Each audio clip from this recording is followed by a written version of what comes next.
നമസ്കാരം. Nilambur MLA. PV. Anwar കടലാസ് പുലിയാണെന്നും കടിക്കില്ല കുരയ്ക്കുകയേയുള്ളൂവെന്നും Ernakulam DCC. President Muhammad Shiyas. നാവിന് എല്ലില്ലാത്ത അടിസ്ഥാനരഹിതമായ ആരോപണങ്ങളാണ് ഇടത് എം.എൽ.എ. നടത്തുന്നത്. തെളിവുകൾ ഇല്ലാതെ വെളിവുകേട് പറയുന്ന അൻവറിന്റെ വിരട്ടലും വിലപേശലും CPM-ൽ മതി, കോൺഗ്രസിനോട് വേണ്ടെന്നും കോൺഗ്രസ് നേതാവ് പറഞ്ഞു. ഷിയാസ് പ്രതിപക്ഷ VD സതീശന്റെ ഗുണ്ടയാണെന്ന് അൻവർ ഇന്ന് ആരോപിച്ചിരുന്നു. പേരിനൊരു വെള്ളക്കുപ്പായവും വെട്ടുകത്തിയും കൊടുത്തിട്ട് DCC പ്രസിഡന്റ് എന്ന നെറ്റിപ്പട്ടം ചാർത്തി ഇരുത്തിയിരിക്കുകയാണ്.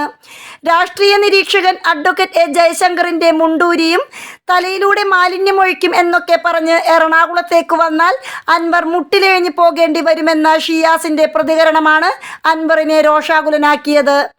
കളമശ്ശേരി മെഡിക്കൽ കോളേജിൽ ഷിയാസ് കാലെടുത്തവർക്ക് വേണ്ടി മാത്രമായി ഒരു പ്രത്യേക ബ്ലോക്ക് തന്നെ ഉണ്ടെന്ന് ഇതിനുശേഷം അൻവർ സോഷ്യൽ മീഡിയയിൽ പരിഹസിച്ചിരുന്നു. പേടിയായിട്ട് വയ്യ എന്നും ഇടത് MLA ഫേസ്ബുക്കിൽ കുറിച്ചു. ദിനംപ്രതി പുതിയ വെളിപ്പെടുത്തലുകൾ നടത്തുന്ന അൻവറിന് ഇടത് മുന്നണിയോ സർക്കാരോ യാതൊരു വിലയും നൽകുന്നില്ലെന്നും ഷിയാസ് തിരിച്ചടിച്ചു. വണ്ടിച്ചെക്ക് കേസുകളിലും സർക്കാർ ഭൂമി കയ്യേറിയ കേസിലും പ്രതിയായ അൻവർ ഒരു തികഞ്ഞ തട്ടിപ്പുകാരനാണ്. പ്രകൃതിയെ ചൂഷണം ചെയ്തതിന് പോലും അദ്ദേഹത്തിനെതിരെ കേസുണ്ട്.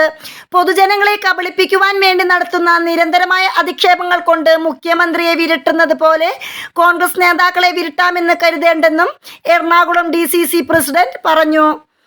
അൻവറിന്റെ വെളിപ്പെടുത്തലിന്റെ പേരിലല്ല കോൺഗ്രസ് സമരവുമായി രംഗത്തെത്തിയത്. അതിനു മുൻപേ മുഖ്യമന്ത്രിക്കെതിരെയും പോലീസിലെ ക്രിമിനലുകൾക്കെതിരെയും RSS ബന്ധത്തിലും പാർട്ടി ശക്തമായ പ്രതിഷേധം ഉയർത്തിയിരുന്നു. അത്തരം പ്രതിഷേധങ്ങൾക്ക് അൻവറിന്റെ വക്കാലത്ത് കോൺഗ്രസിന് ആവശ്യമില്ല. അദ്ദേഹത്തിന്റെ സോഷ്യൽ മീഡിയ പോസ്റ്റുകൾക്ക് മറുപടി പറയേണ്ട ഉത്തരവാദിത്തം പാർട്ടിക്ക് ഇല്ല.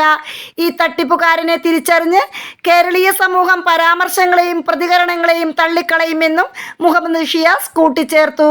News desk മലയാളാക്ഷരം.